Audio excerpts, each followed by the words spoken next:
Hello everyone, I'm Dr. Ashish Reddy, consultant microsurgical andrologist, Andronine Hospitals, Begumpet, Hyderabad. ఈరోజు మనం discuss చేసే topic చాలా వరకు హైజీన్కి సంబంధించింది, అంటే నీట్నెస్ సంబంధించింది. సో మాకు వచ్చే రెగ్యులర్ క్వశ్చన్స్లో నుంచి తీసుకున్న క్వశ్చన్ ఇది. సో దీని ప్రకారం ఏంటంటే, ఒకసారి సెక్స్ చేశాక అంగంకి క్లీన్ చేసి మళ్ళీ చేయాలా లేదా అవసరం లేదా? సో ఇది చాలా మందిలో ఉండే కామనెస్ట్ క్వశ్చన్ అండి. ఒక్కసారి సెక్స్ చేసినాక వీర్యం కారిపోయినాక అంగంని కడుక్కోవాలా లేదా అనేది చాలామంది అడుగుతుంటారు. సో దీంట్లో సైంటిఫిక్గా మాట్లాడుకుంటే, సో అలా చేసిన తర్వాత మళ్ళీ చేయడం, దాన్ని కడుక్కోవాల్సిన అవసరం డెఫినెట్లీ లేదు. కానీ మీరు ఎవరైనా తెలియని వాళ్ళ దగ్గరికి వెళ్ళినప్పుడు మాత్రం ఇలా వాష్ చేసుకోవడము, కాండమ్ వేసుకోవడము చాలా బెటర్ హ్యాబిట్స్. కానీ నార్మల్లీ మీరు సెక్స్ చేస్తున్నప్పుడు, ఎందుకంటే జనరలీ మీరు ఒక్కసారి వీర్యం కారిపోయిన తర్వాత అంగం ఆటోమేటిక్గా చిన్నగా అయిపోతుంది అండ్ మీ అంగం పైన నార్మల్ ఫీమేల్ వెజైనల్ సెక్రీషన్స్ వచ్చే ఛాన్సెస్ ఉంటాయి. సైంటిఫిక్గా అయితే అవసరం లేదు, కానీ హైజీన్ పరంగా చూసుకుంటే డెఫినెట్లీ ఒకసారి వాష్ చేసుకోండి. నార్మల్ వాష్రూమ్, బాత్రూమ్కి వెళ్ళండి, యూరిన్ పాస్ చేయండి అండ్ డెఫినెట్లీ ఒకసారి వాష్ చేసుకుంటే మీరు మళ్ళీ ఫ్రెష్గా ఉంటారు అండ్ ఫ్రెష్గా అంటే స్మెల్ లాంటివి రావు. ఎందుకంటే vaginal secretions, female vaginal secretions చాలా వరకు స్మెల్లీ ఉంటాయి. కాబట్టి ఆల్వేస్ వాష్ చేసుకొని మళ్ళీ సెక్స్ చేస్తే చాలా బెటర్గా ఉంటుంది.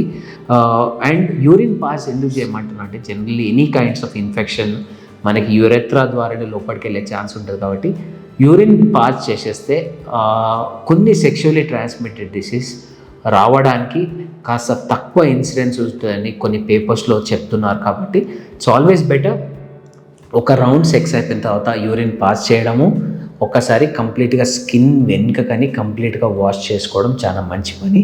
సో దానివల్ల ఎటువంటి నష్టం లేదు. It is just kind of hygiene practice and దానివల్ల మీకు ఇన్ఫెక్షన్ వచ్చే ప్రమాదం కూడా తగ్గుతుంది. కాబట్టి మంచి ప్రాక్టీసే. నార్మల్గా ఒక రౌండ్ అయిపోయిన తర్వాత వాష్ చేసుకోండి, దాని తర్వాత సెకండ్ రౌండ్కి వెళ్ళిపోండి. There is no. కానీ సైంటిఫిక్ బుక్స్ ప్రకారం ఎక్కడైనా ప్రాబ్లం ఉంటుందంటే ఎక్కడ ఏం ప్రాబ్లం ఉండదు. అట్లా చేయకపోతే తప్పనేది కాదు, కానీ it is just for practice purpose.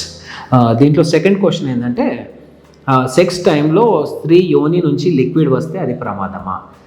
Normal మెన్స్కి secretions ఎలా వస్తాయో ఫీమేల్స్లో కూడా సెక్రీషన్స్ అలానే వస్తాయి. కొంతమందిలో తక్కువ సెక్రీషన్స్ వస్తాయి, కొంతమందిలో చాలా ఎక్కువ సెక్రీషన్స్ వస్తాయి. ఏది వచ్చినా అది ప్రమాదం కాదు. అలా రాకపోతేనే ప్రమాదం, అలా వస్తే చాలా మంచిది. ఎందుకంటే దానివల్ల మీకు ఫ్రిక్షన్ అనేది తగ్గిపోతుంది, అంగం చాలా స్మూత్గా లోపలికి వెళ్ళిపోతుంది, సెక్షువల్ ప్లెజర్ అనేది చాలా ఎక్కువగా ఉంటుంది. సో ఎంత యోని నుంచి లిక్విడ్ వచ్చినా దాని వల్ల మీకు ఎటువంటి నష్టము లేదు.